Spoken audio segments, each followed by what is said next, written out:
प्रधानमंत्री भी बोले ना, तो अब आप बोलिए सच्चाई क्या है। एक तरफ केसीआर पैसे भी दे रहा कांग्रेस को, पैसे दिए ना करना। अब सच्चाई क्या है बोलो आप। सच्चा हाँ, दो पार्टी को आप ही चला। अरे पूरी दुनिया को अल्लाह चला रहा मेरे भाई, पूरी पॉलिटिकल पार्टी। अरे पूरी दुनिया को अल्लाह चला रहा। मैं तो अल्लाह, हम सब लोग क्या बोलते कठपुतली हैं, हाँ तो दुनिया अल्लाह चला रहा। आप प्रधानमंत्री है कि एक तरफ ये भी बोल रहे, एक तरफ वो भी बोल रहे।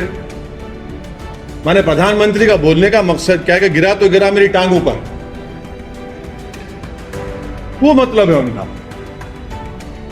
अब आप बोलिए कि मेरे से आके मिले और फिर कांग्रेस को पैसे भी दे रहे। प्रधानमंत्री खुद एक चीज को पकड़ लेना, और अगर कोई कांग्रेस से लोग बोले तो फिर ये भी बोले। अगर वो सच बोल रहे तो कई बातें सच निकल जाएंगी, फिर आप लड़ ही नहीं सकेंगे मोदी से। आपने कहा कि Please take me to NDA. I will give my CM chair to my son. He wants to meet you as well. अच्छा, That's what Prime why are you not saying that the Prime Minister also said that KCR gave money to Congress in Karnataka? आदि बात नहीं खाना आप लोग, बोले ना, प्रधानमंत्री भी बोले ना। तो अब आप बोलिए सच्चाई क्या है। एक तरफ केसीआर पैसे भी दे रहा कांग्रेस को, पैसे दिए ना करना। अब सच्चाई क्या है बोलो आप।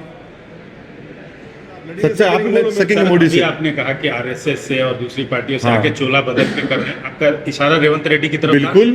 बिल्कुल मैं तो खुलेआम बोल चुका हूं। 1999 के असेंबली इलेक्शन में जब हमारे लेट मरहूम सैयद सज्जाद साहब इलेक्शन लड़ रहे थे, जनाब किशन रेड्डी बीजेपी के कैंडिडेट थे, मैंने अपनी आंखों से देखा है उसको, किशन रेड्डी के साथ काम करते हैं बीजेपी का। क्या बात कर रहे हैं वो बोल रहे हैं कि मैं विद्यार्थी परिषद। अरे मैं देखा हूं, मैं देखा हूं ना। वो कह रहे हैं मैं बीजेपी में नहीं। अरे कैसा नहीं थे, अरे मैं देखा हूं, 2 जगह पे देखा हूं। नॉमिनेशन फॉर्म किशन रेड्डी डालने आए थे, खैरताबाद में ऑफिस था आरओ का।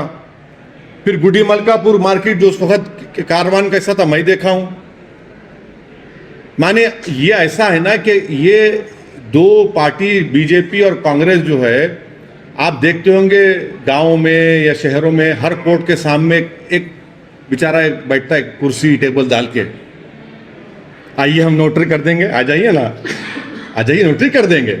ये दोनों बैठे नोटरी दुकान में और बोलते जबान निकालो, लगाओ इसे सेकुलर, तुम नेशनलिस्ट। ये कब तक चलेगा ये ड्रामा। ये दोनों बैठे हैं दुकान डाल के, इनका मामला वही है। अब आप बताइए, जो बीजेपी से आ रहा है वो हमको कह रहा है कि हम हैदराबाद के नहीं महाराष्ट्र के हैं।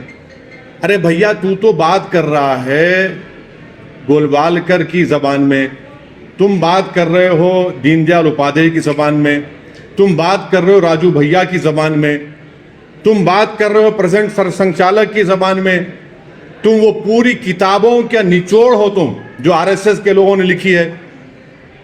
आरएसएस भी तो यही कहती है कि यहाँ के नहीं है ये लोग, वो जबान में बात कर रहे हैं और कांग्रेस पार्टी में है वो।